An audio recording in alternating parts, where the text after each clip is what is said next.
OK 啊？點解我要特別咁樣講呢？我哋無論教會做門徒或者做傳道人都好，個權柄嘅源頭喺邊度啊？係主耶穌嗰度，要搞清楚嚇。咁因為呢，有一啲嘅講法呢，可能會係個權柄喺教會度。嗱，當然有啲人會話呢，教會就係基督嘅身體喺地上嘅代言人，呢個係正確嘅，呢個係講法。但係呢，如果我哋呢個係神學嘅推論下咗一步啊，我哋嘅權力嘅源頭，個權柄嘅源頭呢，係喺主耶穌嗰度。呢個嘢我哋要搞清楚。而我哋係接受主耶穌嘅差遣，就算教會代表差遣你，佢都係從主耶穌領受嚟差遣我哋。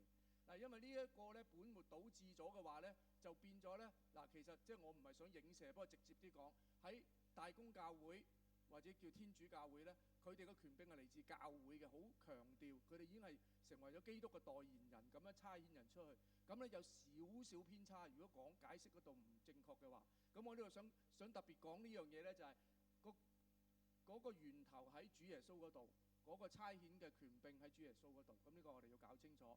第二點咧要睇嘅咧，呢個好特別嘅，呢個好特別嘅咧就係咩咧？耶穌就話嗱，吩咐佢哋，吩咐原文係命令啊，吩咐中文比較弱啲嚇，係命令佢哋出去嚇，唔係就咁嗌啊你去啦，咁你可以去，唔可以去，係命令佢哋出去。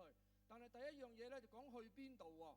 去邊度啊？佢話外邦人嘅路你哋不要走，撒瑪利亞人嘅城你們不要進，寧可往以色列嘅家嗰啲迷羊去嗰度。先睇到呢度先。咁呢度有冇奇怪啊？有冇奇怪嘅地方啊？你睇完呢段有啲咩感覺啊？係啦，呢個有個位係我哋需要留意嘅就係，咦，點解傳福音唔傳去外邦啊？大家諗唔諗到有咩答案喺呢度啊？有咩答案喺度啊？嗱，我自己可以閱讀得到嘅呢，第一樣嘢呢就係其實呢，啲門徒係啱啱開始學習做門徒嘅。咁呢，耶穌呢，因為其實耶穌之前有喺外邦喺其他嘅地方行過神蹟嘅，俾人拒絕嘅，走咗出嚟嘅。OK，咁所以佢就唔嗌嗰啲門徒呢，喂，你而家又去翻外邦，你哋去翻以色列嗰啲受過教育、受過舊約、知道彌賽亞已經要嚟嗰啲人嗰度先去做。咁其實係俾嗰啲門徒呢一個比較容易啲嘅開始啊！即係你一開始你話，我要出去差傳，我要去，你唔好即刻去非洲啊！你試下去深圳啊，到惠東先，你明唔明啊？去體驗下先，哇！我都頂唔順啊！咁你就再翻嚟再報告啊！你明唔明啊？即係我體會到呢一樣嘢，同埋呢，呢一個都係喺呢個傳統裏邊咧，喺聖經神學裏邊嘅傳統裏邊都幾強烈嘅。審判係由以色列家開始嘅。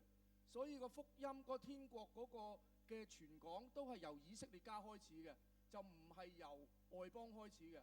咁但係頭先有人話，咦，唔係要傳福音去到萬邦咩？係下一步去做嗱。所以睇聖經呢，你唔可以止於喺呢一度喎。喂，我哋唔好去外邦，我哋淨係去以色列。後來耶穌就嗌佢哋去外邦，而且耶穌自己都去外邦啊，保羅亦都去外邦。所以呢個係有時間性嘅，有嗰個場景性。喺當時嘅情況底下，你哋唔好去外邦住啊，因為你哋要係一個訓練嘅過程嚟嘅啫。我睇呢個門徒訓練嚟嘅。開頭嘅時候，你去翻以色列家睇下啲人點樣對你先啊。咁咧呢個就係點解呢一樣嘢啦啊，係一個暫時性嘅教導嚇。咁呢度我呢度寫咧，因為外邦人係唔清楚呢個嘅救恩嘅計劃嘅，即係話呢個彌賽亞要再嚟呢個計劃。你同佢哋講天國近了，你們要悔改，佢哋唔明白嘅。喺嗰陣時，希望先由猶太人有一班人明白咗，呼召咗一班門徒，佢哋跟隨天國福音，再一路傳開去。嗱，呢個喺使徒行傳都係咁做嘅嚇，都係先由耶路撒冷一路去撒瑪利亞，再去到地極，咁都係一個咁樣嘅方法嘅。好啦，嗱呢度咧跟住又有啲特別啦嚇，跟住到呢一個位啦嚇。第二個就講門徒嘅工作啦。咁呢個我哋唔重複太多啦啊，我哋已經講咗好幾次。其實施洗約翰啦、耶穌啦，到而家耶穌吩咐門徒都係講緊同一個嘅福音嘅。嗰個福音係乜嘢啊？天國近了。嗱，耶穌一樣做醫治趕鬼，亦都教門徒做醫治趕鬼、復活潔淨大麻風，一樣要求佢哋做呢啲嘢。但係有一樣嘢好緊要嘅係乜嘢？就係要傳天國嘅道理，要傳悔改嘅福音。嗱，呢個呢係一個門徒工作嘅一個好重要嘅特點。今日呢，好多時候我哋聽到啲咩祈禱復興大會啊、醫治大會啊，外國有個神蹟醫治團啊嚟香港收你幾百蚊飛啊，裏邊冇信息嘅可以，你明唔明啊？咁呢又會有啲偏差喺裏邊啊。聖經呢度講佢係白白得來嘅，呢個係耶穌白白嚟嘅，白白嘅原文係唔使錢。OK， 天國嘅福音、天國嘅醫治係唔需要俾錢嘅。OK 啊，我又唔係抽人哋水。如果350蚊買個門票嗰啲咧，你哋要小心。OK， 係唔需要錢嘅。上帝俾嘅權柄，我哋直接可以同耶穌交代，亦都係受耶穌差遣，係唔需要付任何一分一毫嘅。白白嗰個字，嗰個原文解釋係無償地，即係唔需要錢嘅嚇，即係唔係講，因為中文白白咧，好似係點講啊，即係好隨便咁樣得到啊，呢個有少少分別嚇。好啦，咁呢一段咧又係比較特別嘅喎啊。咁咧我哋知道啦，門徒咁啊帶住咩裝備咧啊？你個手冊裏邊有個裝備，唔帶錢啦，咁都誇張㗎啦，袋都唔好帶，即係額外嘅口袋都唔好帶嚇。即係佢哋身旁應該有啲腰包嘅可以裝啲嘢嘅，唔可以帶2件褂子啊！呢度中文就翻譯褂子啦，原文咧係應該係講一啲貼身嘅衫，應該啲女衣咁上下嘅嘢嚇，又唔好帶2件。呢度咧有啲問題出現咧，有啲爭拗嘅。佢話唔好帶鞋同拐杖，咁啊奇怪啦，唔通赤腳僧啊？即係嗰啲嚇。但係馬可福音就唔係咁講嘅喎。如果馬可福音呢一段咧，佢唔可以帶多一對鞋同多一個拐杖。嗱，咁呢個咧有啲編修批判啊，原文嗰啲批判咧，可能呢度會唔會出錯咧？咁樣啊，即係馬太呢度會唔會出錯咧？因為希臘文咧其實即係佢嗰個結構啊，有陣時會係好特別嘅。佢呢度可能係講緊唔好帶2件褂子同埋2對鞋，或者兩個拐杖咁嘅意思都唔定。咁姑勿論點樣啦嚇，即係2個版本係有少少出入，我想話俾大家聽啫。咁其實都係想講緊同一個概念，你就唔需要太多裝備，甚至乎呢度話咩啊？食物都唔需要帶，額外嘅食物你都唔需要帶。咁啊，即係咧好輕省咁，錢又冇，乜嘢都冇咧，係去靠接待嘅人供養。嗱，呢個咧係有一個教導喺裏邊嘅。其實咧喺舊約裏邊咧，有律法咧係要求咧以色列人係要招待，唔好講自己人喎，外邦人如果嚟探你咧，你都要接待佢，俾食物佢嘅。呢個都係一個正式嘅教導，唔係耶穌創出嚟嘅。咁所以佢係門徒，你去傳呢啲天國嘅道理，叫人悔改嘅時候，你唔需要帶嘢嘅，因為佢哋應該要接待你嘅啊。咁所以呢個係耶穌嘅吩咐啦。好啦，咁跟住嚟到呢度咧，第一個出現咧就我頭先所講啦，有2種接待門徒嘅人，佢哋嘅反應同埋結果嘅。咁第一種係乜嘢啊？第一種咧聖經講得好清楚啦，就係拒絕嗰啲嘅啊。咁咧呢班人咧見到門徒嘅拒絕喎，佢話：如果你去到邊一個城，睇下邊度係好人，就住喺佢嗰度啊嘛。耶穌話：即係我頭先講咧，都唔想佢一開始就遇到惡人啦，唔想受咁多大嘅考驗，俾佢先揾啲好人，然之後住喺佢嗰度，先向佢哋傳。如果佢哋係配得啊，呢度原文係講緊配得。如果呢啲好人即係配得的人呢，係可以得到平安嘅話呢，平安就會臨到佢哋屋企啦，好似一個平安嘅使者咁，將祝福帶到佢哋嗰度。如果佢哋唔配得嘅呢，你哋都冇問題嘅。OK， 所以我哋傳福音呢，你唔使擔心人哋拒絕你啊，咁好面懵好乜嘢。耶穌已經講咗㗎啦，有啲人係會拒絕你嘅。如果唔拒絕你嘅，都唔關你事嘅，亦平安仍然臨喺你度嚇。咁呢，但係呢一度呢，跟住佢講啦，咁呢就係呢個係一個呢係猶太人嘅一個傳統嚟嘅，即係呢唔知中國人有冇呢啲啊？咁攞對鞋呢，就係即係撥嗰啲泥，撥啲塵土，拍2拍咁樣走人嗰隻嚇。咁咧猶太人係一個傳統呢，如果去到嗰笪地方係屬於佢嘅，或者佢好親愛嗰笪地方咧，就攞啲泥走嘅。到今日都仲有㗎嚇。如果今日你見到有啲新聞咧，都會有嘅，攞把泥攞翻去嘅。咁咧代表我同嗰個國家好親近，同埋同佢有關係。咁如果掟走啲泥咧，即係同佢冇份咁解。咁即係話你門徒，如果佢唔接待你嘅，你唔使擔心嘅，你同佢係冇關係但係呢度特別提出係乜嘢啊？但係我實在告訴你們啊，耶穌特別講到審判嘅日子呢，所多瑪俄摩拉所受嘅比那城仲容易。佢特別提出一樣嘢，如果唔接待門徒嘅，按主名唔接待啲門徒嘅呢，個下場仲慘過所多瑪俄摩拉。咁大家知道所多瑪俄摩拉咩事啊？啊，俾硫磺成個成粉啊，喺創世記嘅時候冚蓋咗，而且係犯咗好大嘅罪。呢度可以睇得出係乜嘢啊？如果唔接待門徒嘅後果係咁嚴重嘅，即係按住主耶穌嘅吩咐去咁樣去差傳嘅時候，你哋啲以色列人呢要接待佢嘅。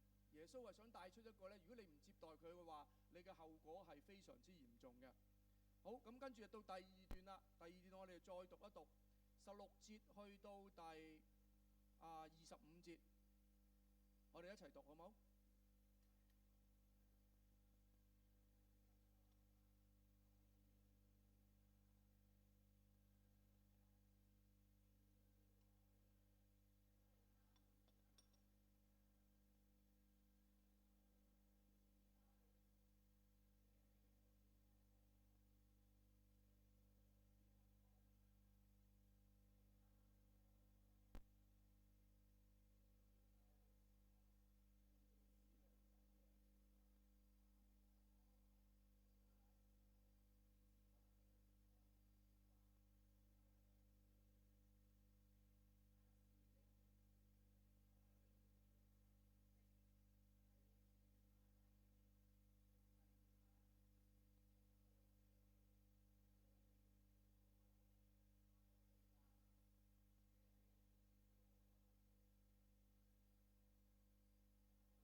同埋喺學生嗰度。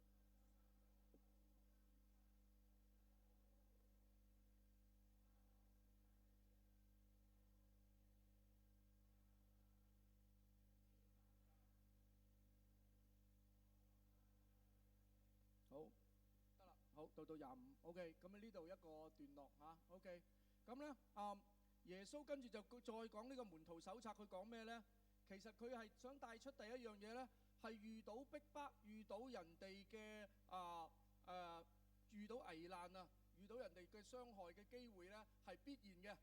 即係你唔使諗啦，做門徒咧，你跟從我嚇，起碼喺當時咧用翻呢個文本嘅時候，如果你嚟跟從我嘅話，你就要咁樣做，咁樣裝備，要去呢笪地方，而且遇到逼迫咧係必然嘅，已經開宗明義話咗俾嗰啲門徒聽㗎啦。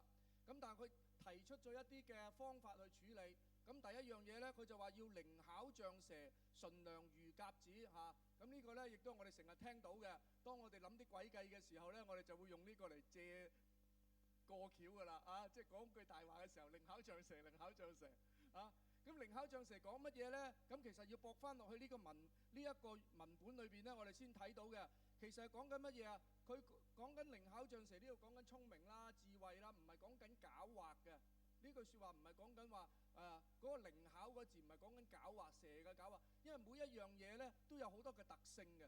尤其是講比喻嘅時候，耶穌嚟緊會講好多比喻嘅。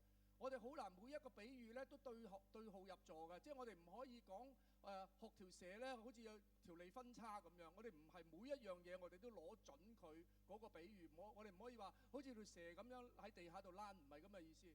喺呢度佢講緊係學嗰個蛇嘅聰明智慧，同埋避開一啲嘅人嘅攻擊啊。因為我一陣間再講下低。蛇咧係好犀利嘅，你揾個竹咧一打佢咧，佢就閃㗎啦嘛，即刻會轉彎㗎嘛，佢係可以逃避嘅。咁點解咁講咧？跟住後邊嗰度咧就話第23節，佢話如果有人喺呢個城逼迫你哋，你就去嗰度啊嘛。呢度有問題嘅，去嗰度唔好開始嘅時候即刻去直接衝突。第一陣咧，即係佢想傳呢個福音咧，第一陣咪先去咗啲好容易接受嗰啲。如果佢逼迫你，你快啲走 ，OK， 即刻去第二笪地方嚇。咁耶穌都係咁做㗎嚇，咁佢就已經將呢一個咧靈巧像蛇嘅秘訣話咗俾佢哋聽。同時之間要防備嗰啲人啊，佢哋會捉你嘅。嗱，信耶穌或者就算有苦難都好啦，你去一笪地方傳福音嗰度唔俾你講福音，你唔係喺條街度，我係要傳啦，你拉我啊，唔係咁噶嘛，係嘛？大陸有啲地方唔俾。耶穌話會有逼迫嘅，但係你要靈巧，你要防備嗰啲人捉你，你唔好打開個心口你嚟捉我啦，唔係咁蠢嘅，我哋做人啊，我哋係要有智慧。嗰個動機要純良，嗰個純良與鴿子嘅意思係我哋內心我哋個動機要係純正嘅，我哋係真係傳呢個福音出去。但係同時之間，我哋唔好白白咁樣去無辜地去俾人捉。但係你哋係會俾人捉嘅，佢已經將個結果講咗俾佢哋聽啦。你哋要防備人，佢哋仲要打你㗎。啊，呢個直頭係講咗個必然嘅結果，但係就唔係話唔係橫掂都係咁啦，咁啊遲捉早捉我就俾你捉咗先啦，唔係咁嘅意思。總之你會俾人捉，但係咧你都要一路防備。嗱，呢樣嘢好重要嘅。我哋知道咧，即係個結局就係會咁樣啊。佢話咗俾你聽，但我哋仍然努力去爭取傳福音嘅機會。而且咧，你去到堂會會俾人打添，唔係淨係揾個口講罰你錢或者坐監，你仲會受皮肉之苦啊。不過甚至乎乜嘢咧？要去到諸侯君王面前，嗱，呢啲喺《使徒行傳》嗰度咧出現翻晒㗎啦。呢啲全部都係耶穌講嘅門徒將來承擔使命嘅一啲嘅結果嚟嘅嚇。咁啊，馬太都係經歷咗呢啲嘢啦，寫翻呢段對白出嚟。哦，原來耶穌之前已經講咗俾我哋聽㗎啦嚇。但係其實好特別，耶穌喺呢度講呢句説話咧，佢話：你哋咁樣嘅遭遇係乜嘢啊？係為佢作見證。你哋唔係白白犧牲嘅。當使徒保羅、當使徒彼得去到被公會審判嘅時候，正正就係佢可以借助嗰個機會去再次宣講耶穌基督嘅信仰嘅機會，站喺人面前可以點解你信耶穌啊？佢就將整個救恩再講翻一次出嚟。我以前係點樣犯罪㗎？耶穌點樣我遇見耶穌嘅時候啊，我睇唔到眼諸如此類啊，再一次喺人面前作見證。所以喺當時嚟講呢，耶穌將受鞭打、受逼迫等同為佢作見證。嗱，呢個又係做門徒嘅手冊裏邊嘅其中一項喎。當我哋今日去講見證嘅時候，我哋梗係講呢，OK 乜嘢啊？有病醫好病係嘛？仔女想讀嗰間學校，我哋祈禱又入到係嘛？跟住呢係嘛？買股票我本來想買 A 股收尾揀咗 B 股，祈一禱哇又升。呢啲就作見證係嘛？今日嘅見證多數都係呢啲呢，係咁嘅見證。但喺耶穌基督裏邊，佢講嘅見證係咩啊？受人鞭打、受人逼迫去作見證越講越得人驚。OK， 跟住呢，你哋唔使預備講咩嘢㗎呢度和合本佢譯做咩呢？佢話呢，到那時必切給你們説話，因為不是你們自己説，乃是父的靈在你們裏頭説。另外一個直接啲嘅翻譯呢，應該係父藉着你們説 ，OK 父嘅靈藉着你哋説咁唔係你唔講嘢，佢腹語講出嚟嘅，而係上帝藉住你喺呢個見證裏邊去講上帝要講嘅説話即係話你今日幾口硬都冇用嘅。彼得話你死我跟住你死冇用嘅，到時你就會騰雞㗎啦，係嘛？3次不認主。但係我哋今日都唔需要口如果捉我咪坐監咯。你而家咁講啫，係嘛？到你真係去到坐監嘅時候，你可能會去唔好話我都係乜啦OK。不過上帝喺當時候會藉住你説應該講嘅説話呢個係耶穌俾我哋嘅安慰同埋嗰個嘅肯定。OK， 跟住呢度又麻煩啦跟住呢度咩麻煩呢？就係信耶穌仲要乜嘢啊？弟兄要把弟兄，父親要把兒子送到死地，兒女要與父母為敵，害死他們。並且你們要為我的名被眾人恨惡。話信耶穌唔係威威嘅咩？今日我哋係嘛？即係人哋講你信耶穌都係特別叻啲咁樣。但係呢度特別提到呢，就係連自己屋企人都唔接受你甚至乎要拱你出嚟，交你出嚟，點算？點解會咁樣嘅？信耶穌我上次講咗少少，不過我哋都要重溫翻。猶太人佢佢哋嘅傳統係一代傳一代嘅，佢哋嘅信仰，獨一真神呢個信仰，公會聖殿呢一個嘅信仰行為，根本你冇話我幾時決志嘅，根本猶太人冇決志嘅。你阿爸阿媽係猶太人生出嚟，你就係猶太人，你就係屬於猶太教。而家有個人跟咗耶穌，而呢個耶穌好似表面上係唔去聖殿嘅。嗱，當然佢有去過啦嚇，你唔好抽我後腳。但係你見到佢傳嘅福音同聖殿嗰啲行為係有好明顯嘅分別嘅。佢叫人悔改嘅，佢要人有行天國嘅道理，有一個新嘅方法去生活嘅。係咪即係脫離猶太教啊？對父母嚟講呢，即係脫離猶太教。即係你以前呢，信耶穌之前，你屋企拜神裝香祭祖，而家你話我信咗耶穌我唔做。對中國人嚟講呢，你係咪生出嚟就係要祭祖㗎？你生出嚟就要信嗰啲㗎嘛？喺中國人嚟講係唔使揀嘅。總之我細個嗰陣阿媽話燒嗰啲你就燒嗰啲，裝香你就裝香，因為你冇問點解嘅，因為我哋生出嚟就係嗰個傳統文化嗰度。當一個新嘅信息嚟到佢哋屋企嘅時候，會帶成一個衝擊。如果你要跟從耶穌行天國嘅道理，活出天國嘅福音嘅時候呢，你會被屋企人排擠。嗱，耶穌冇呃人嘅。做門徒嘅時候，你開頭嗌彼得又嚟做門徒，到而家切切實實要去面對呢啲逼迫嘅時候，耶穌好清楚咁話俾佢聽：你哋將來都會遇到呢啲咁嘅事情，會因我的名被眾人恨惡。因為耶穌個名被人恨惡嘅，講到明㗎啦。但係佢話乜嘢呢？忍耐到底嘅必然得救啊！耶穌對付呢啲逼迫嘅方法，起碼喺呢度先嚇，起碼喺呢一度，我哋遲啲再講第二啲。佢唔係用暴力，佢唔係話嗌你又打返佢，佢用嘅方法就係忍耐。OK， 要忍耐呢啲嘅逼迫。喺呢個嘅時候，大家要學習忍耐。但係一個好大嘅應許就係忍耐到底嘅必然得救啊！呢個係耶穌俾嗰啲門徒嘅肯定。咁乜嘢係得救呢？咁嚇，我哋好容易呢。嗱，其實我哋好容易嘅感覺呢，得救係乜嘢啊？我哋話一個人得唔得救就係有永生係嘛？上唔上到天堂？呢個都係我哋即係一路傳落嚟教會嘅傳統嘅一個講法嚟嘅嚇。咁係咪咁成熟呢？喺呢段時間，我覺得未係嘅嚇。我覺得呢個諗法未係嘅。得救呢，如果喺馬太福音嘅脈絡裏邊呢，係由罪裏邊拯救出嚟。當一個人唔需要喺俾罪捆綁嘅底下，你信咗耶穌，有天國嘅子民嘅身份 ，OK， 唔再受罪所轄制，一個新嘅生命，一個新嘅生活。咁呢種呢，就為之得救嚇。咁當然後來得永生或者上天堂係再延伸落嘅説法，唔係錯，我唔係想講話你錯，而係喺呢一個脈絡，喺呢個場景裏邊咧，喺呢個階段裏邊咧，其實得救就係講緊你哋會免除一啲嘅災難另外一個解釋肉身嘅。如果係講緊靈性上邊嘅咧，係講緊咧你係唔會再受罪嘅轄制捆綁。咁頭先23節我講咗啦，如果有人去逼迫你，你就逃去第二笪城，我呢度唔重複啦嚇。但係呢度好特別咧，佢講到咧就話以色列嘅城邑，你哋未去完呢，你還未走遍，人子就到了。呢句咧好難解嘅，又係咩意思啊？有冇人諗到啊？即係佢嗌啲門徒出去傳福音，就去猶太人嘅地方去到傳，唔好去外邦住。但係你未行運，人子就會再到咯喎，咁樣特別提到呢樣嘢。咩意思啊？呢度耶穌再翻嚟啊，係嘛？呢個都係要猜測下嘅嚇。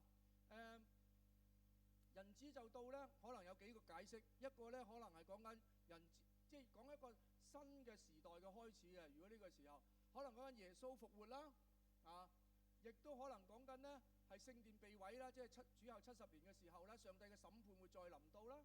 又或者咧係耶穌，即係如果再引申啲咧，耶穌第二次再嚟嘅時候，即係耶穌升一天話應承第二次再嚟嘅時候，咁當然如果我哋用字面嘅解釋咧，就應該係冇可能嘅，即係因為耶穌都未再翻嚟啊嘛。如果喺呢個脈絡裏邊，如果用第3點嘅話，咁但係如果神學上面嘅解釋咧，又可以引申深一啲嘅。呢個以色列嘅城邑未行穩咧，未必代表真係腳行嘅 OK 係代表其實到審判幾時再嚟？喺羅馬書喺保羅嘅信息裏邊呢，當以色列人都歸主嘅時候，耶穌就會再嚟啦。咁呢個係審判由神家開始，跟住再傳開去，跟住呢全家以色列全家得救呢，耶穌就會再翻嚟啦。會唔會係呢個意思呢？咁呢個聖經係有啲空間係可以思考嘅。OK， 未必一定係字面講佢行暈晒，咁我就會再嚟啦。咁係咪呢個意思呢？咁可能會有啲困難嘅。如果用字面解呢個字嚇，咁我係偏向係講緊係即係以色列得救呢一個信息比較近啲嘅。好，24到25節呢，耶穌另外又講咗一樣嘢呢，就係佢開始又處理另外一個問題啦，就係佢而家講緊一個嘅逼迫啊嘛。佢話學生唔能夠高過先生，僕人唔能夠高過主人。其實佢講緊乜嘢呢？佢講緊呢，作主嘅門徒嘅遭遇將會同主耶穌一樣，你唔會叻過佢嘅。即係與主耶穌行嗰個路，嗱呢個神學喺其他嘅新約嘅書卷裏邊都係好正常嘅，好平常嘅嚇。如果彼得前書就係主行過嗰個，我為我哋行過嗰個腳蹤，讓我哋跟隨嗰個榜樣啊嘛。即係耶穌所走嘅路，跟佢嘅門徒都一樣會咁樣行。即係耶穌受苦難，門徒會受苦難；耶穌上十字架，門徒最後都會上十字架。呢個耶穌就講緊你唔會叻過我啊！老學生最多係平起平坐，所以我所經歷嘅你哋都會經歷。跟住佢又再講咗一個呢，就係第二次出現嘅呢，就係講緊呢，人既罵家主是別西卜，何況他的家人呢？咁呢個我哋遲啲再處理嘅。佢講咗3次嘅，耶穌講關於呢樣嘢。呢樣嘢係講緊咩呢？就係耶穌行神蹟，叫死人復活，去趕鬼。趕鬼嘅時候，啲人就話佢就係靠鬼王趕鬼嘅。咁耶穌呢就係話，啲人都話我係咁樣啦。咁何況你呢？連師傅佢哋都咁樣話，咁你哋更加會再次等啲啦，係咪啊？拉比係已經地位高啲啦，何況門徒呢？你哋所受嘅遭遇仲會更慘，最多都係一樣嘅咋啊！即係你唔慘過你唔會係好過我嘅，你最多都係同我一樣嘅啫啊！咁啊，下低我哋會再講落去嚇。OK， 跟住我哋讀呢26去到第31節嚇，26對31節。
好，唔該，停一停。好，咁呢講完咁多咁得人驚嘅嘢之後，門徒嘅反應會係點啊？即係話你跟我呢，你就會咁啊，又俾人打，又俾人拉，又咁多嘢。咁你門徒嘅反應會係點啊？梗係會怕啦，係嘛？第一個反應呢，個心態就梗係會驚。所以耶穌就話一開始就話，所以你哋唔使驚。嗱，好得意喎！佢唔係話咁樣你哋唔好驚，我話所以你哋唔好驚。呢個連接詞都係用啱嘅嚇，但係個文路就好得意啦，講咗好多得人驚嘅嘢，然之後話所以你唔使驚，好似唔係好原因與結果咁樣。但係佢點解會咁講呢？點解佢用所以呢個字呢？因為其實佢帶出另外一個道理呢。耶穌話：因為遮蓋嘅事沒有不露出來，隱藏嘅事沒有不被人知道的。即係講緊乜嘢啊？呢啲將會發生嘅事情一定會發生。其實唔單止門徒受逼迫，呢啲事情一定會發生。耶穌講緊佢整個工作，佢將來要救贖以色列民，要上十字架，要死裏復活，要將呢個信息傳講。將來耶穌講好多末後嘅事啊，好多終末論我哋今日叫做，即係話將來嘅事情啊。我哋日後睇馬太福音更多啦，會見到好多民要攻打民，國要攻打國，我哋好熟啊。呢啲事情一樣係會繼續去發生，就算你哋今日唔講，你唔跟隨我，呢啲嘢都忍唔到嘅，將來都一樣會出現嘅。唔係講緊話我哋兩個人講閒話都會俾人揭露，我諗佢唔係想講緊呢樣嘢。佢講緊呢個歷史，講緊呢啲將來會發生，佢會為呢個世界想做嘅事情，一定會出現嘅。你隱藏都隱藏唔到嘅，將來一定要出現。既然係咁嘅話，你哋使乜驚呢？ OK， 個信息就喺呢度。既然呢啲事一定要發生嘅，你使乜驚呢？你唔跟隨耶穌嘅人都會見到呢啲事情㗎。將來審判一樣會再嚟到㗎。到27節呢，所以佢就要教門徒要用一個勇敢嘅心態去面對呢啲將會發生嘅事情。既然一定會發生，你又跟從我，你選擇行呢條路嘅話，你就要勇敢嘅。我平時同你講嘅，你公開向人宣揚出嚟。即係今日我哋如果用呢句説話講呢，我哋要勇敢去向身邊嘅人傳福音、傳悔改嘅道啊！唔係淨係講耶穌祝福你啊，呢個我哋都講，但係我哋要勇敢話俾人聽，會有審判，會有天國會再嚟呢一個嘅信息，我哋要勇敢喺樓上邊去宣揚出嚟嚇。佢特別提出呢樣嘢，點解唔使驚啊？唔使驚呢一樣嘢呢，喺馬太福音啊出現咗16次啊，單喺馬太福音係最多嘅，我數過喺四福音裏邊嚇，我冇抄其他嗰啲出嚟。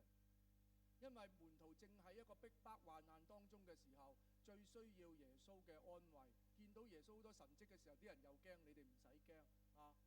原文呢度講緊啊，不要被嚇怕，唔係驚緊耶穌啊，係俾嗰啲人嘅威嚇去嚇怕。你唔使俾佢哋嚇怕，因為佢哋點解啊？耶穌有解釋嘅，佢話呢啲殺身體不能殺靈魂。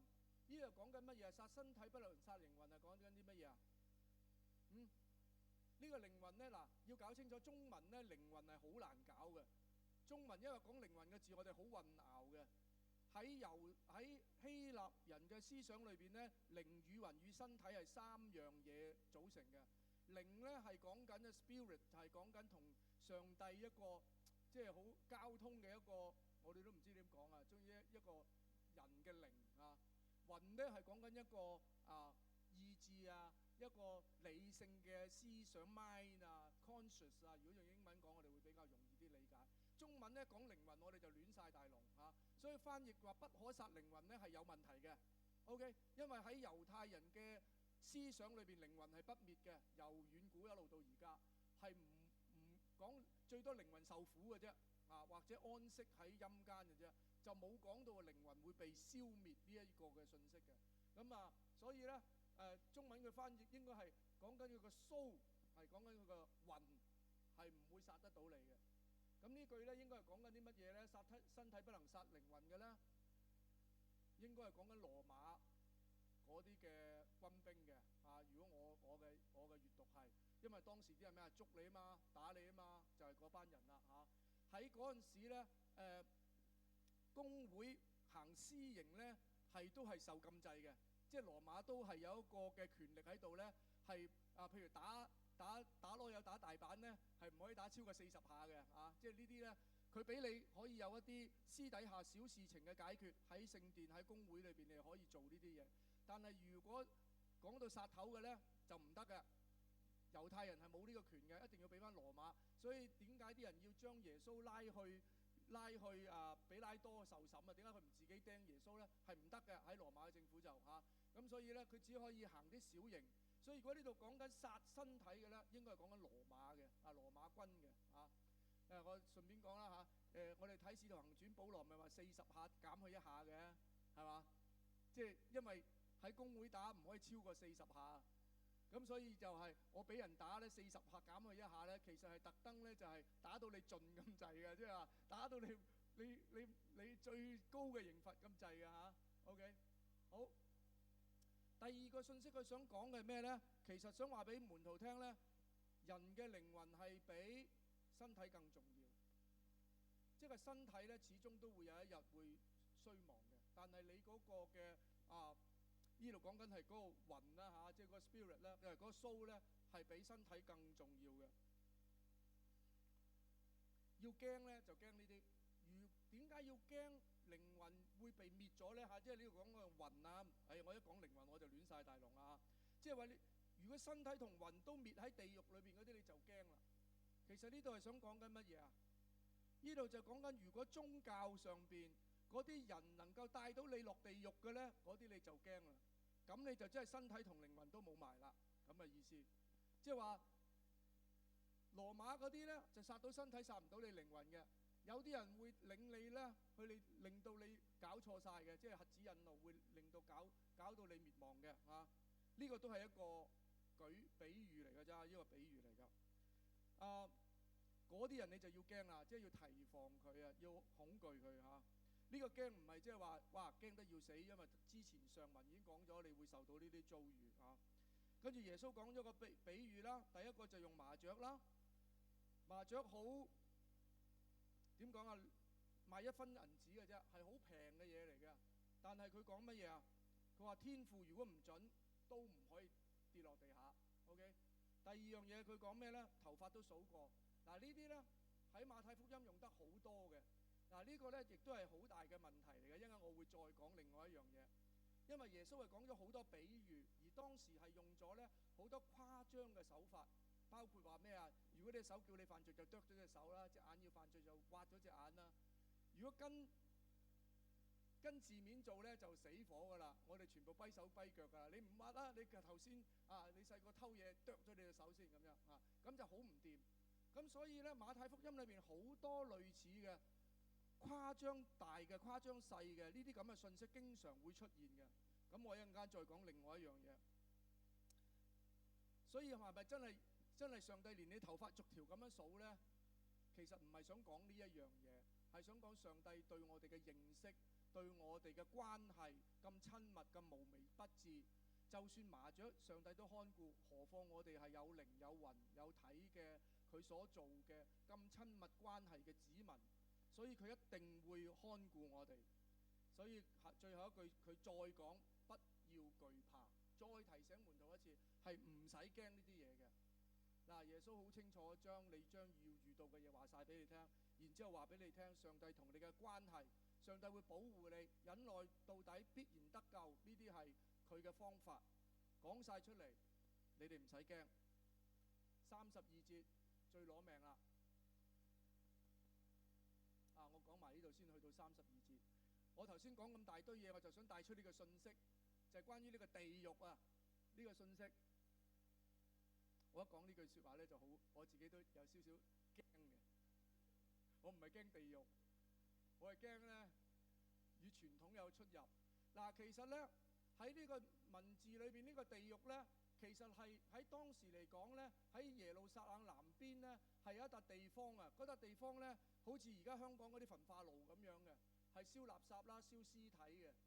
OK， 耶穌用呢個字咧就話，其實咧就好似咁樣燒啊，好似喺嗰笪地方咁，即係如果叫做將軍澳咁啦，你哋因住去將軍澳啊咁樣咁嘅意思。喺猶太人嘅傳統，希伯來人嘅傳統係冇地獄嘅，係耶穌喺馬太福音帶出嚟嘅。我想講，耶穌就用咗呢個字，就會喺嗰笪地方，嗰笪地方係長年累月燒緊垃圾、燒緊嗰啲死嘅屍體嘅。OK， 咁咧翻譯咗出嚟咧，或者後來都叫做地獄，中英文都叫做地獄。喺新約聖經咧，地獄呢個字咧一共出咗12次，7次喺馬太福音，3次喺馬可，1次喺路加，1次喺雅各書，係咁多嘅啫。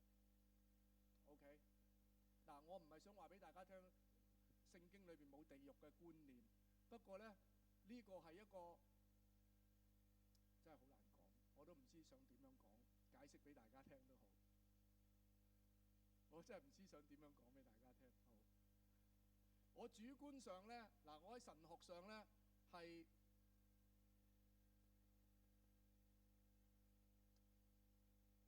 我係認同咧聖經講有地獄嘅。OK， 不過咧我用我自己嘅良心咧，我係唔希望呢啲嘢發生嘅。即係有有啲衝突喺裏邊啊，即係唔知大家明唔明我嘅意思啊？所以咧有陣時講佈道會咧，即係我都唔想講咁多話。你信耶穌得永生係好開心啊，唔信耶穌就落地獄燒你咧，我都唔敢講喎。即係我好坦白同大家講啊，因為呢個幾殘酷嘅信息嚟嘅，對於一般人嚟講。因為咧要解決好多神學問題啊，因為我時間關係我講唔到咁多。你保留住一個傳統嘅解經方法咧，係有地獄有天堂嘅，咁我諗已經 OK 啦嚇。係啦，再有私底下講啦嚇，好難公開講，我都唔知點講好。OK， 係好難講嘅，因為其實喺聖經裏邊地獄嘅信息係唔多嘅。OK 啊，我只可以講到呢一度。我哋就唔好咁肯定咧，就係你唔信耶穌咧就會燒死你嚇。喺約翰福音咧係只係講人會滅亡，但係佢冇講到係即係會掟你落地獄去燒死你啊。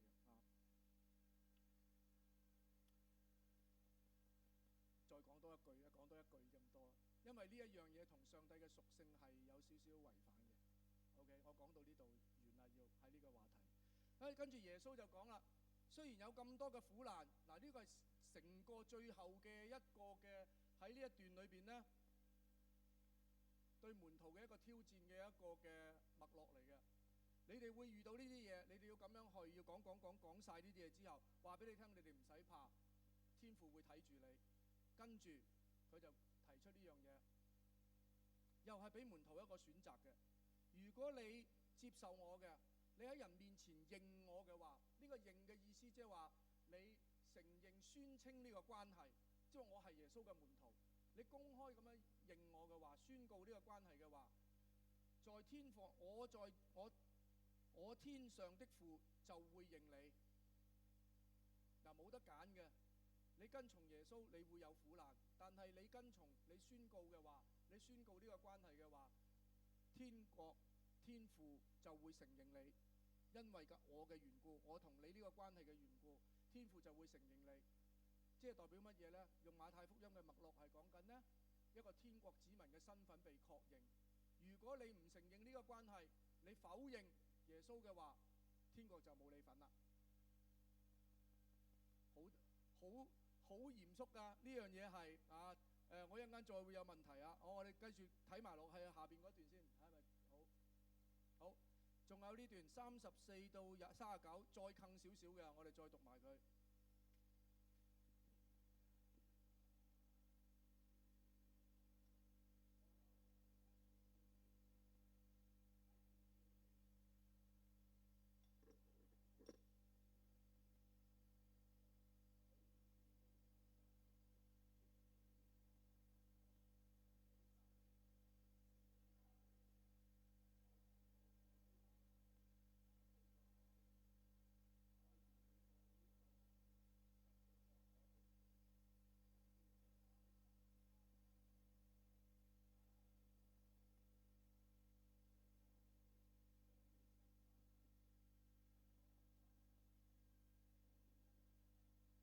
好，讀住呢度先啊。咁跟住佢提出咗頭先呢一段之後呢，耶穌再繼續講，再一次再同你講清楚，我哋唔係我哋其實好容易，我哋今日唔知點解傳到2000年之後，我哋嘅信仰呢就係信耶穌會有平安噶嘛，係嘛？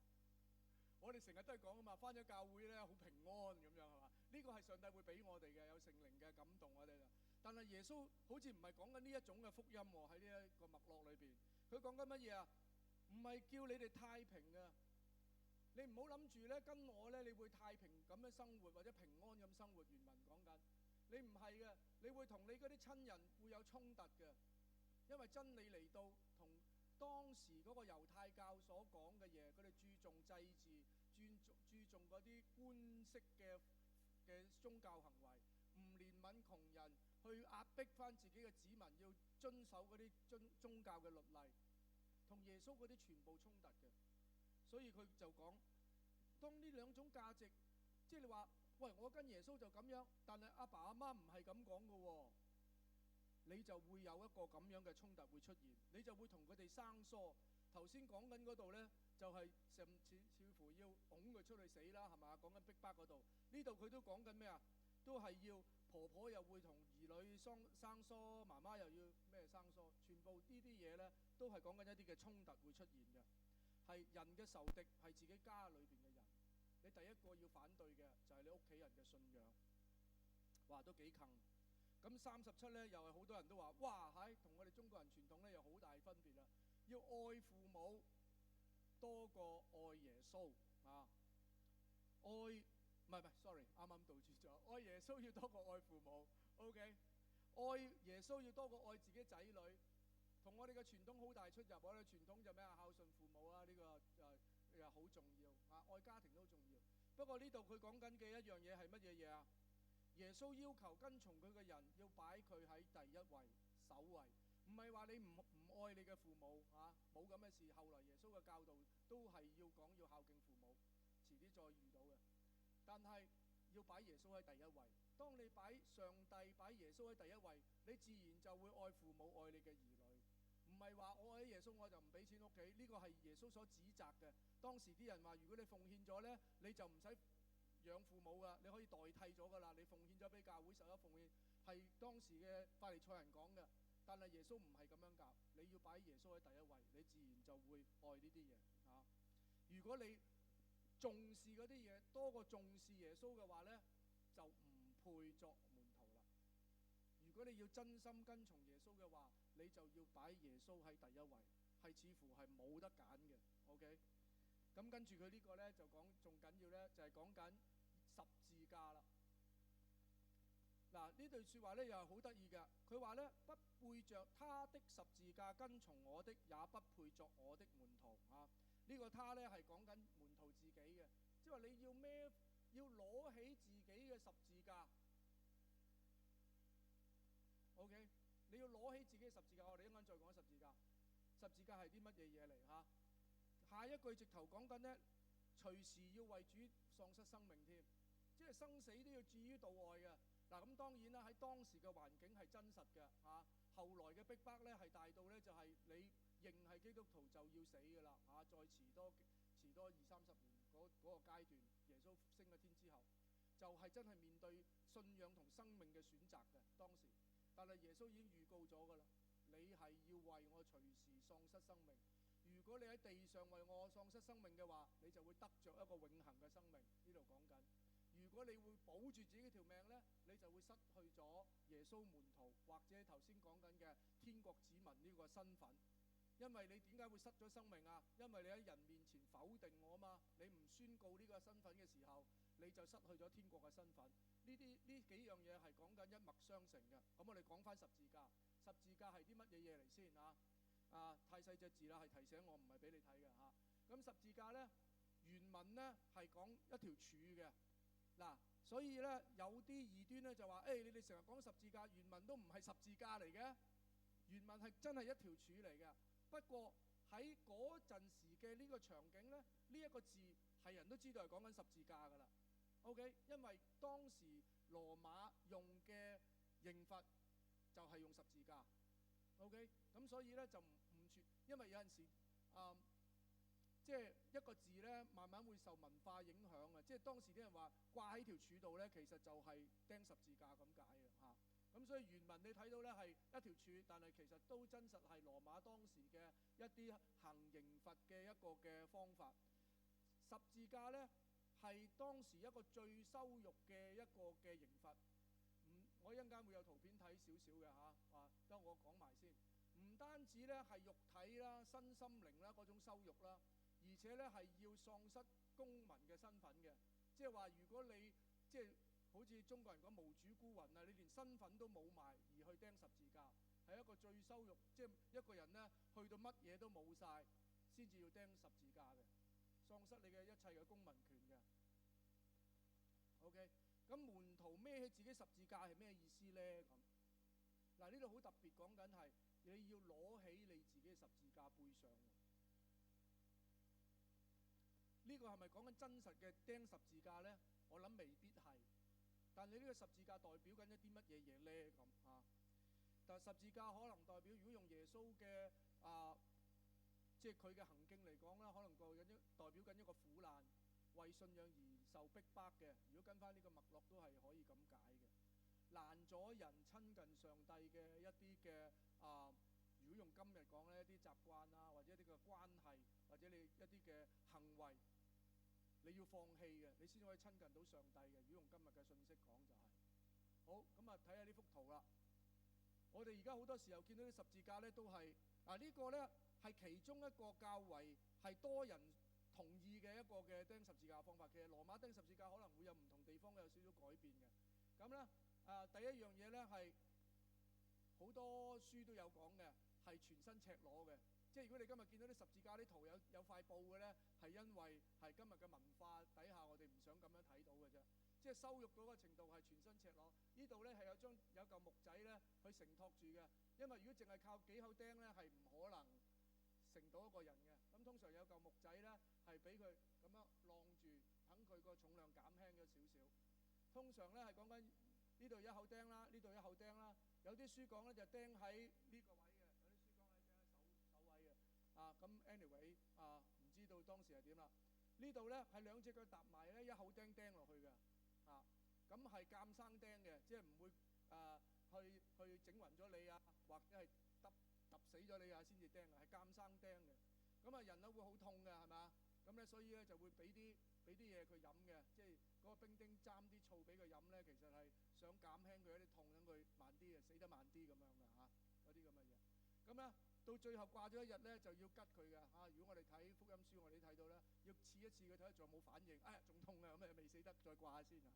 即係如果 OK，咁吉咗落去冇事啦，流水出嚟啦，咁死咗可以抬走咁當時嚟講咧嗰個罪名咧會掛喺個頭上邊啦咁耶穌仲多咗個荊棘冠冕啦，啲人去戲弄佢。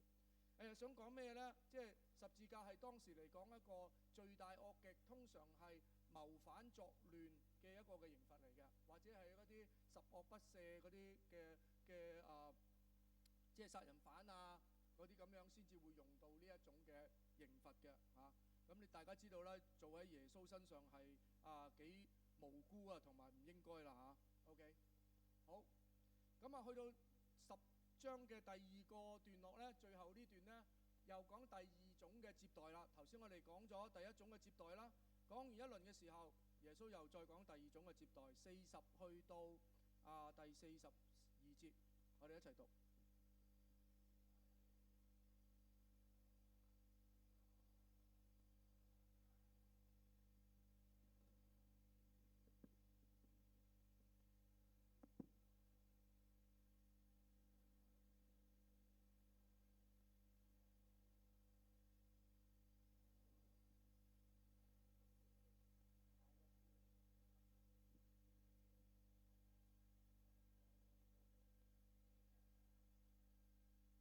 好，唔該。嗱，呢度又出第二次嘅接待啦。今次咧就耶穌講嘅咧係一正面嘅啦。如果人接待你哋，就係接待我。呢句説話好緊要啊！當我哋為主去做事嘅事情咧，其實係等同主耶穌咁樣嘅意思。OK，遲啲去到25章更加精彩，不過我唔想咁早講住。耶穌咁樣講，人接待你哋就即係接待我。大家睇唔睇到嗰個嚴重性喺邊度？即係門徒就等於主耶穌咁樣出去嘅。OK，唔係話接待我嘅門徒，係接待我。咁所以佢話接待我嘅咧就係咩？接待那差我來者。睇唔到一個關係，等同一個關係就係接待門徒就等於接待耶穌，唔係我即係耶穌。OK， 就等於接待差耶穌嗰個就係猶太人最重要嗰個嘅天父上帝啦，即係個獨一真神。成個脈絡係一致嘅。如果接待先知呢，因為知道佢係先知，接待先知都會得賞賜。如果我哋睇舊約啲先知去到個寡婦嗰度嗌佢俾個餅我，冇餅食都俾你啦 OK 跟住佢就得賞賜。呢個係猶太人都知道嘅一個傳統。如果因為義人接待義人嘅，又會得賞賜。但係佢話如果因門徒嘅名任何人呢個係同之前嗰個一個好強烈嘅對比。之前係講緊乜嘢如果唔接待你嘅，就會有所多瑪俄摩拉嗰種嘅懲罰，就俾杯水咋。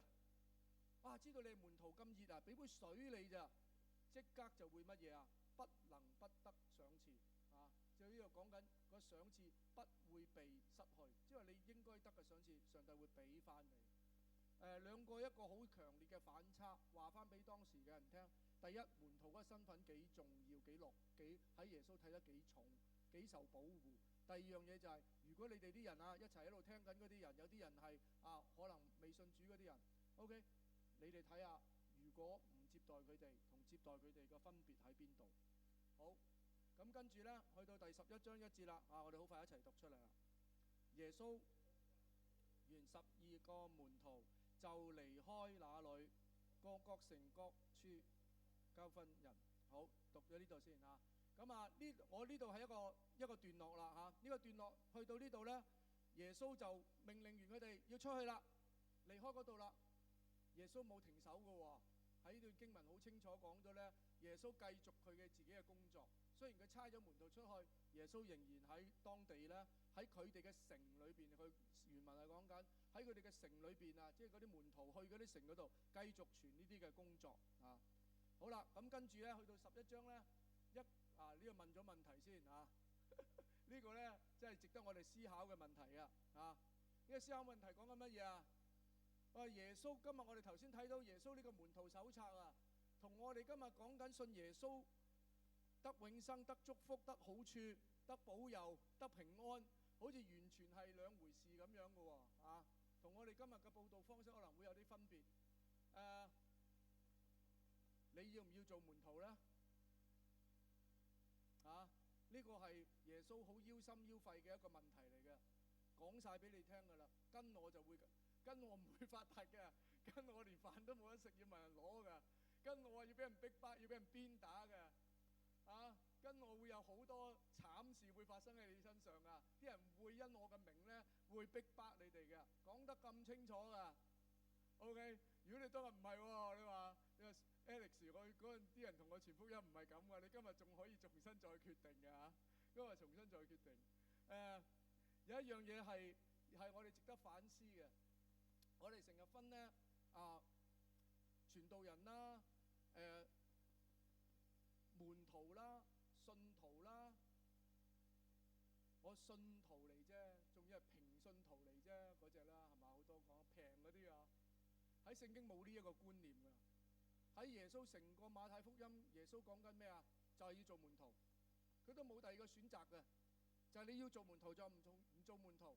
信耶穌就等於跟從耶穌，跟從耶穌就要做門徒，跟隨做門徒嘅就要放棄一切，做門徒就要愛佢多過愛父母，愛佢多過愛仔女，擺佢喺第一位。聽完之後，你今日翻去你自己決志啊！好，去到第11章第1節，我哋頭先講咗啦，我唔重複啦，係一個新嘅段落嘅開始嚟㗎。OK， 而呢個段落呢係好零散嘅，我睇咗好耐，我都集中唔到應該俾個咩題目佢，所以呢，最後我決定呢，佢係一個插段嚟嘅。11章係一個插段，到12章係今日唔會講到12章啊，到12章呢，係耶穌正面去同公會聖殿嘅人衝突嘅，所以嗰個係特別精彩。之前嘅神蹟呢，係唔係喺安息日做嘅，唔同嗰啲人衝突嘅。做完之後，你哋自己傳啦，中意點就點。到12章嘅時候，係一個好大嘅對比，係同嗰啲安息日啦，同嗰啲人宗教人士啦，係正面衝突嘅。啲人係正面要試探耶穌嘅，咁所以去到12章嘅時候呢，我哋去咗一個新嘅脈絡。咁同整個11呢係好零散嘅，好幾樣嘢都要講嘅。咁第一樣嘢呢，我叫佢做咩呢？患難中的疑惑啊！咁呢就再帶出呢施洗約翰呢個人出現啦。咁我哋先呢讀咗2至到第6節。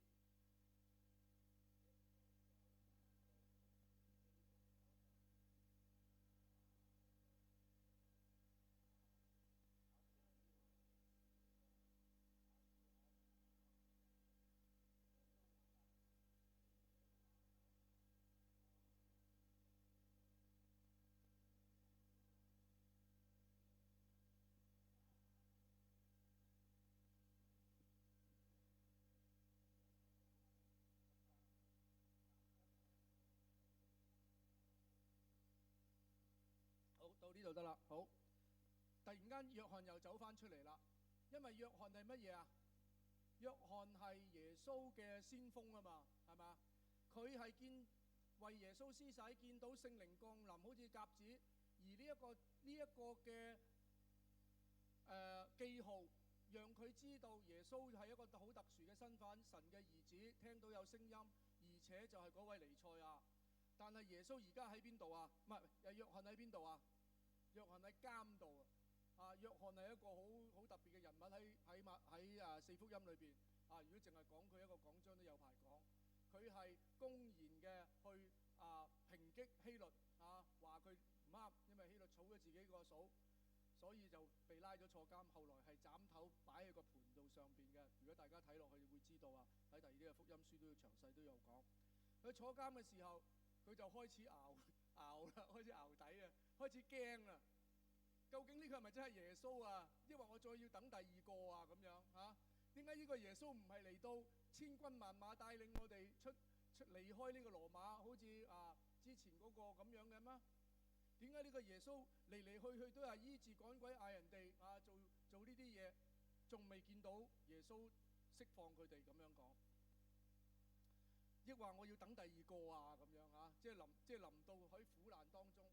其實呢個係一個信息咧，耶穌係勉勵嗰啲門徒將來遇到呢啲患難嘅時候咧嘅一個嘅處理一個狀態嘅一個伏筆嚟㗎。我之前咪講到你哋會俾人拉㗎嘛，你哋會受呢啲逼迫㗎嘛。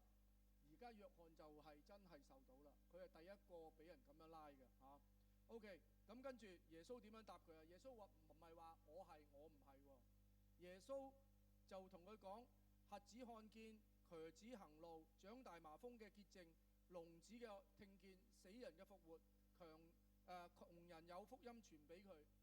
佢講翻晒呢啲係邊度嚟㗎？呢啲喺第8、第9章全部出現過晒啦，我哋講過晒嘅。其實耶穌點解會用呢句説話答翻佢？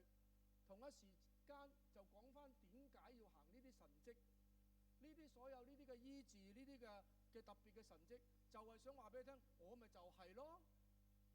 佢之前冇講，但係到而家將個答案話翻俾啲門徒聽，因為啲門徒喺佢身邊㗎嚇。OK， 所以嗱呢啲亦都係咧以賽亞書裏邊咧講嘅一啲嘅呢度有冇寫啊？我冇講，或者我大家翻去查啦。以賽亞書35章5到6節、26章19節、61章1節，全部就係講將來嘅預言嘅彌賽亞受苦嘅僕人，佢哋嘅遭遇，呢個僕人嘅遭遇同埋佢所行嘅事情。耶穌就正去話翻晒，佢就做翻晒呢啲嘢啦，就係嗰個預言嘅彌賽亞。OK， 去表明佢自己嘅身份啦。呢句説話又係第6節啦，11章6節，凡不因我跌倒嘅人就有福啦。呢個咩意思啊？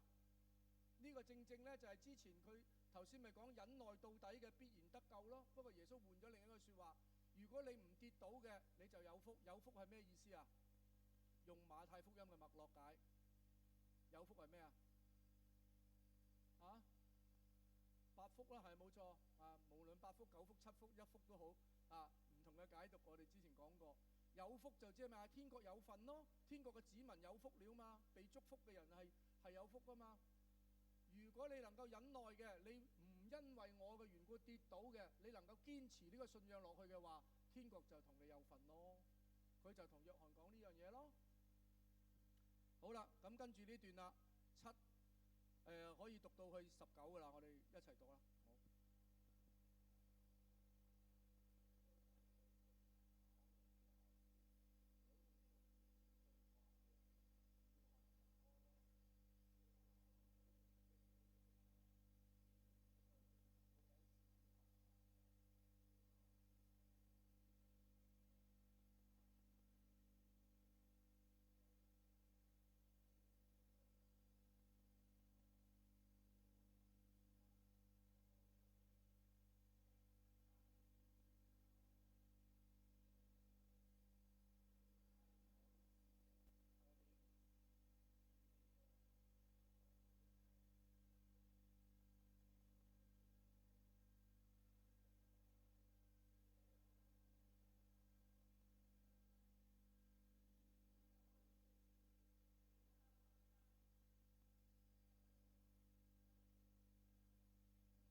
好，讀到呢度。好，咁呢段想講乜嘢嘢呢？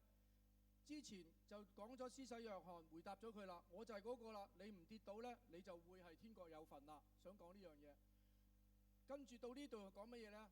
又對翻啲門徒咯喎。頭先對咩人講啊？就係施洗約翰帶嚟嘅人講，跟住對翻自己嘅門徒講，約翰都會驚啦，佢啲門徒仍然都驚嘅喎。聽咗咁多嘢之後，見到約翰又俾人拉咗啦，生死都未卜，耶穌就再一次挑戰翻佢。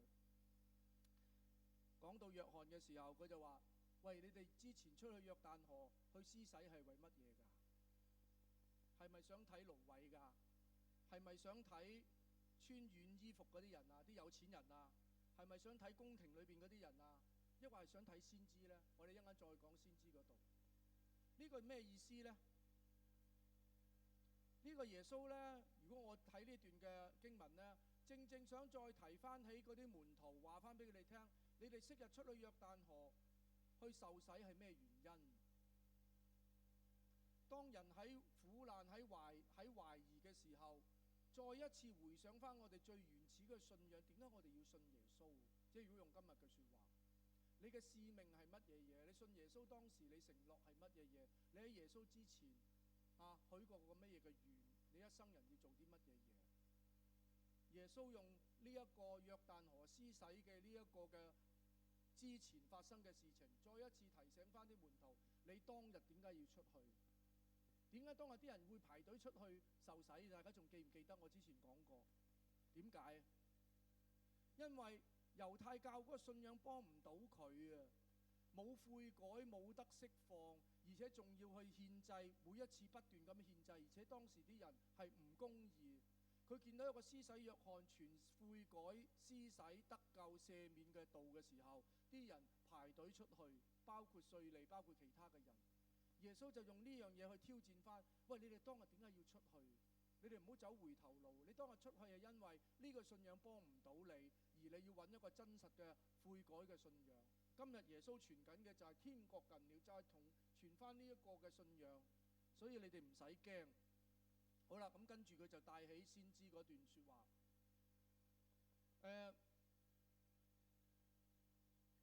佢講到約翰呢係比眾先知都大嘅，佢比先知大多了嚇。呢度講嚇，佢引咗一個經文呢，嗰段經文喺邊度嚟呢？就喺馬拉基書3章1節裏邊出嚟嘅。我哋一齊翻去馬拉基書睇一睇好啲。喺舊約最後一卷馬太福音之前3章1節，再一次提翻起舊約嘅呢一個嘅典故。佢話：萬軍嘅耶和華如此說，我要差遣我嘅使者喺我前邊預備道路。耶穌再一次講翻佢哋之前點解去揾約翰，再講翻約翰嘅身份。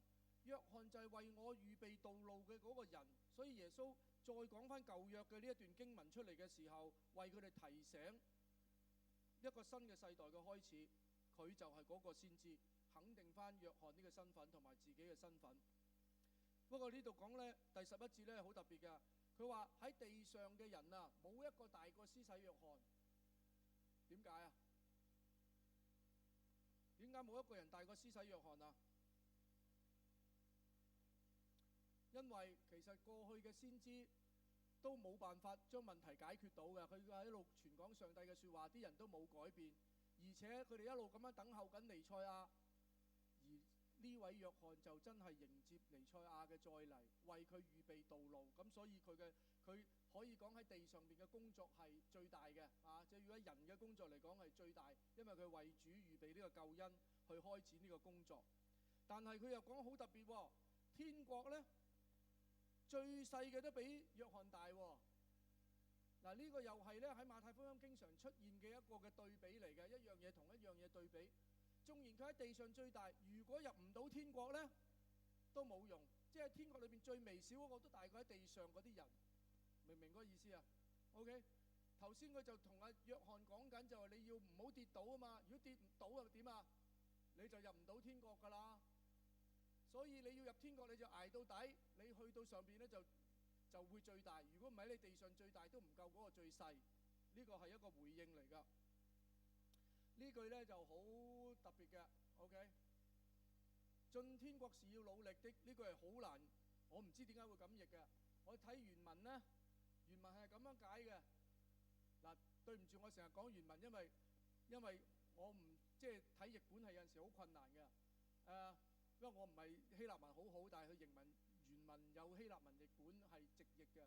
佢話天國是被暴力迫害，暴力的人搶奪它，同我呢個和合本係好大出入嘅。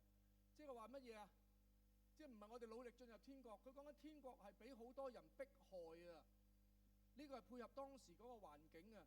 即係話約翰就咪正係嗰個進入天國俾人迫害嗰個咯。耶穌講緊就係約翰，如果你跌倒你就唔入到天國，你就冇份；你唔跌倒你就有份。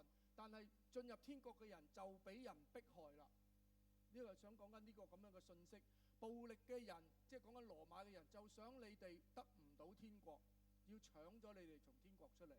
嗱，天國係好多種嘅關係性嘅解釋嘅，即係我哋唔好狹窄咧。天國就係上天堂 only one， 天國就等於上天堂。